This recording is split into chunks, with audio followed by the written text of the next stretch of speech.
it's Daz, and this week's discussion is going to be on the distorted faces, or what people think of as the demon face syndrome. And I was asked to do this video because it is a fascinating topic, and I touched briefly on it in the live stream, but I'd like to go more in depth, and by doing so, I'm going to read from this article from NBC News about the disorder and then give my thoughts. Victor Shara has always had sharp vision, but one life-altering day in November of 2020 noticed out of the blue that people's faces around him looked demonic.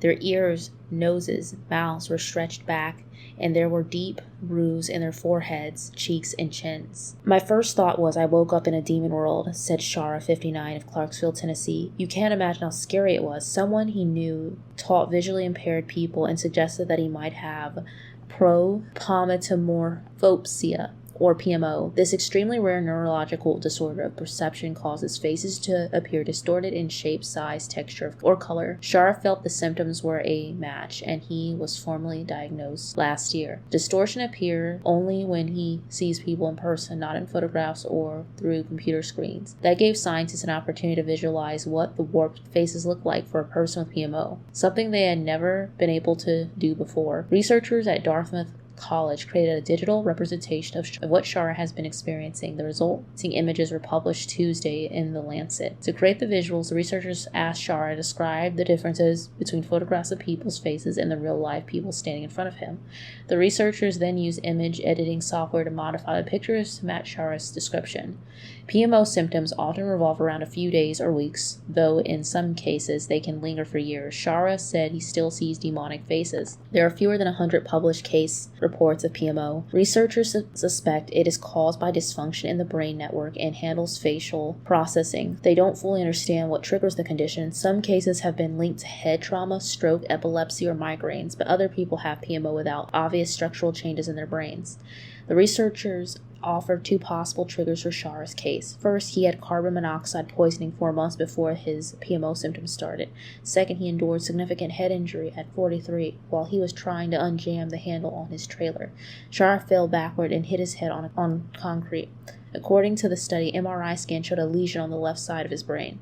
The study led author Antonio Mello, a PhD student who works in Dartmouth Social Perception Lab, and said other people have reached out the lab with PMO symptoms that differ significantly from Shara's. Some people have seen face distortion since they were a child, Mello said. For them, at least, it's impossible to find a single event that was responsible. Researchers even suspect the condition may be underreported. We're hearing from somebody new every week or two who describes symptoms consistent with PMO, said Brad Duchesne, a co-author of the study and principal investigator of the Social Perception Lab. He added that some patients he's worked with in the lab don't tell anybody or very few people about it because they're afraid of what others are going to think. In addition, Mello said many doctors aren't aware of PMO and may misdiagnose people with mental health disorders instead. As a result, some PMO patients have been prescribed medications for schizophrenia or psychosis, which aren't appropriate for their condition, he said. A key difference between PMO and psychological disorders, Mello said, is that the people with PMO don't think that the world is really distorted. They just realize that there is something different with their vision. While there is some overlap in the symptoms that various PMO patients describe, there is also a good deal of variation, Duchesne said. So the image and the case study may be unique to Shara's experience. Duchesne said that he has spoken to people who see drooping faces, as well as a woman who sees two faces when she looks at someone, and one in front of the other. Another woman he spoke to recently sees witch-like faces with long noses and pointy ears, Duchesne said.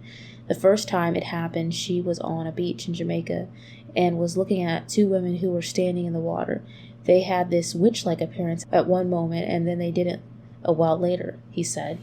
A case study published in 2018 described a 68-year-old woman who developed PMO after a stroke. Although her neurological and eye exams were normal, she reported that people's left eyes moved upward and the side when she saw them in person or watched them on television. Her own face looked normal in a mirror, though. On TV, she saw people having half of their face distorted, and it was the left half. Her stroke was on the left as well, said co-author of the case study, Dr. Nada El Husseini, an associate professor of neurology at Duke University School of Medicine.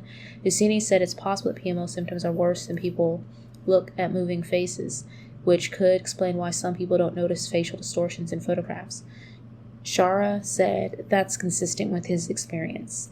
When I'm looking at a person, that face is moving, it's talking, it's gesturing, so it's really increases the effects of it, he said.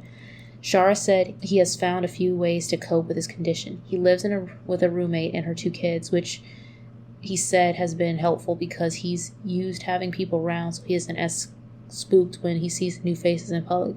For reasons that aren't clear to researchers, Shara also finds that green light alleviates his symptoms, so he sometimes wears glasses with green tinted lenses when he's in crowds. He wants others to know that they can manage his condition as well. I came so close to having myself institutionalized, Shara said. If I can help anybody from that trauma that I experienced with it and keep people from being institutionalized and put on drugs because of it, that's my number one goal. So that was a really crazy story, and I definitely think there are neurological conditions that can cause someone to see distortions.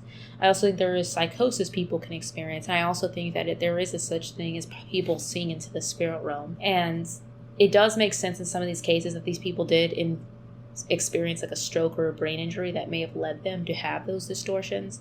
But I also believe that some people's eyes are open to things around them.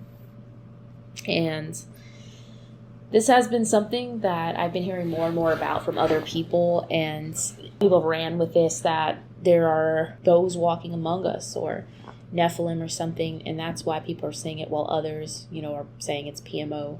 But I'd like to know what you guys' thoughts are on the matter. Thank you for tuning in. I hope you enjoyed this video, found it interesting and informative. I hope you have a wonderful rest of your week and weekend. Take care and God bless. Until next time.